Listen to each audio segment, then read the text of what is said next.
Viral di media sosial video yang memperlihatkan baut di bagian sayap pesawat Thai Lion Air kendur hingga lepas pada salah satu bagian pesawat saat berada di udara. Terkait hal itu, pihak maskapai menanggapi bahwa pesawat masih dalam taraf aman untuk terbang. Sebuah video yang menunjukkan baut pada bagian sayap pesawat bergetar dan tidak terpasang dengan kencang saat pesawat Thai Lion Air sedang berada di udara. Meski demikian, baut lainnya terlihat kokoh dan tidak mengalami getaran. Video yang direkam seorang penumpang dari dalam kabin ini pun viral di media sosial. Menanggapi viralnya video tersebut, Corporate Communication Strategic Lion Group Danang Mandala Prihantoro memberikan pernyataan resmi dan menyatakan telah menerima laporan tersebut dan telah melakukan pengecekan menyeluruh. Setelah pesawat mendarat, tim teknis Thai Lion Air langsung melakukan inspeksi mendetail dan memastikan bahwa seluruh sistem serta struktur pesawat dalam kondisi aman untuk operasi penerbangan berikutnya. Kami telah melaporkan hasil pemeriksaan ini kepada Civil Aviation Authority of Thailand.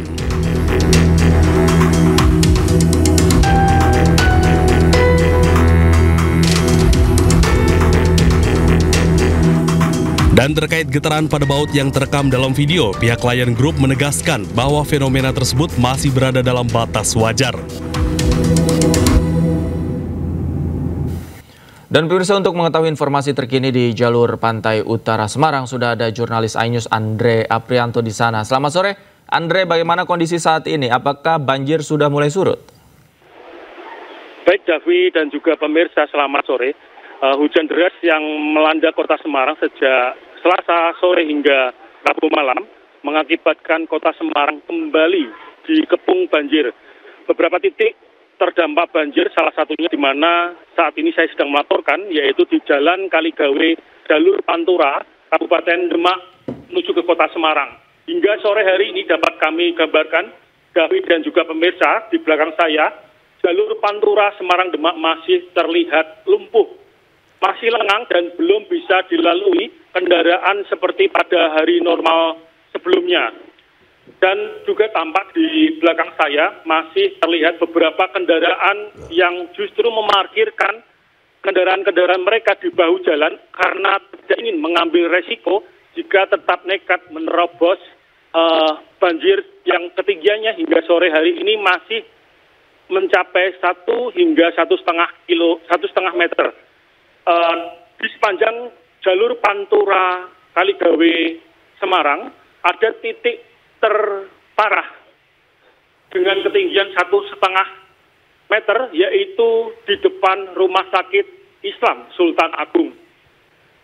Di Rumah Sakit Islam Sultan Agung sendiri, personil TNI dari Koramil Gabungan, Gayam Sari dan juga Genuk Sari menyiagakan personilnya sejumlah 30 orang untuk siaga jika diperlukan membantu warga masyarakat yang akan menuju ke rumah sakit atau meninggalkan rumah sakit, termasuk menyiapkan 4 perahu karet dan juga 1 truk taktis untuk mengangkut petugas medis dari rumah sakit Islam Sultan Agung yang akan kembali ke kediamannya masing-masing.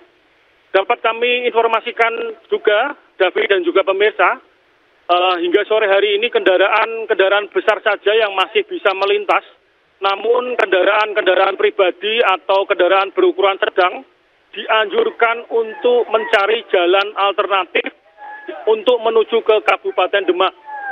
Dan di sepanjang jalan Kaligawe jalur Pantura Semarang Demak ini, Davi, ada beberapa kelurahan yang terdampak. Total ada 7.711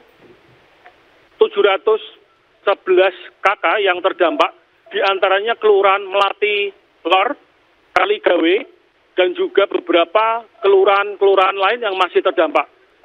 Diduga kuat penyebab banjir kali ini karena ada 2 pompa milik BBWS Pemali Juwana yang masih belum beroperasi atau mengalami kerusakan. Demikian, Davi, informasi dari Kota Semarang. Baik. Kembali ke studio, Davi. Baik, terima kasih Andre Aprianto melaporkan langsung dari Semarang, Jawa Tengah. Selamat bertugas kembali. 5 pasien lansia dan puluhan lainnya harus dievakuasi anggota TNI menggunakan perahu karet dari dan menuju Rumah Sakit Islam Sultan Agung Semarang. Pasien dievakuasi lantaran banjir hingga 1 meter, masih merendam permukiman dan melumpuhkan akses jalan.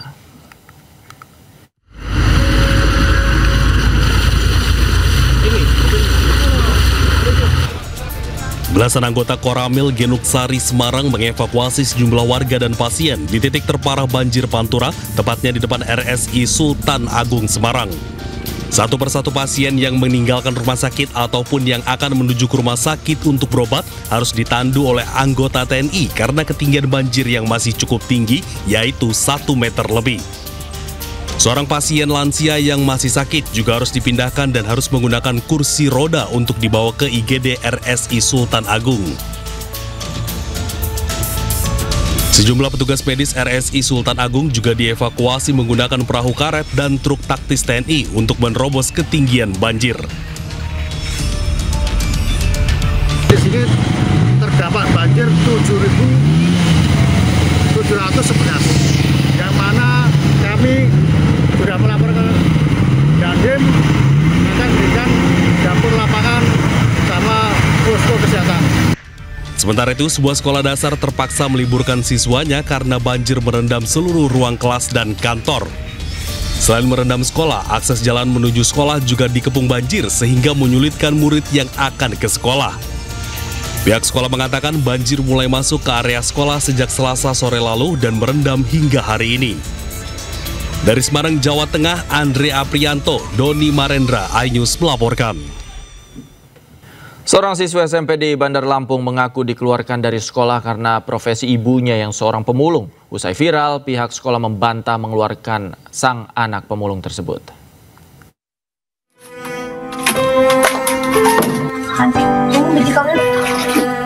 Di balik tumpukan sampah dan suara logam yang beradu, terselip kisah pilu seorang remaja bernama Gina Dwi Sartika, usia 16 tahun di Bandar Lampung. Rasa malu dan sakit hati membuat Gina memilih berhenti sekolah sejak duduk di kelas 8 SMP tahun 2024 lalu. Dari pengakuan, Gina tak sanggup lagi menahan ejekan dan hinaan teman-temannya di sekolah. Ia kerap dipanggil anak pemulung dan direndahkan karena ibunya bekerja memungut rongsokan. Bahkan ibu Gina mengatakan alasan sekolah mengeluarkan Gina karena takut sekolah ditinggalkan oleh siswa lain akibat keberadaan Gina. Ya, ibu maaf ya, bukan nggak mau nerima lagi sekolah sini, kita orang masih nerima. Cuma daripada nanti yang keluarnya banyak, ini Gina dikeluarin, katanya gitu. Daripada nanti ibu-ibu yang lainnya protes pada keluarin anak sekolah semua, jadi Gina dikeluarin anak sekolahnya. Namun pihak sekolah membantah mengeluarkan Gina dari sekolah. Menurut kepala sekolah, Gina tidak pernah dikeluarkan. Pihak sekolah bahkan mengaku sudah membujuk Gina agar tetap melanjutkan pendidikan. Untuk anak kita Gina ini tetap berada di sekolah, tetapi karena memang kehendak orang tuanya, dia ingin pindah, dia mama pada saat itu. Dengan beberapa teman juga kami sudah melarang, ternyata jatuhnya tidak sekolah lagi. Di tengah konflik antara Gina dan sekolah, Gina masih menyimpan harapan untuk kembali ke bangku sekolah. Ia bermimpi menjadi guru agar kelak bisa membantu anak-anak lain yang juga mengalami perundungan. Dari Bandar Lampung, Andreas Afandi, iNews melaporkan.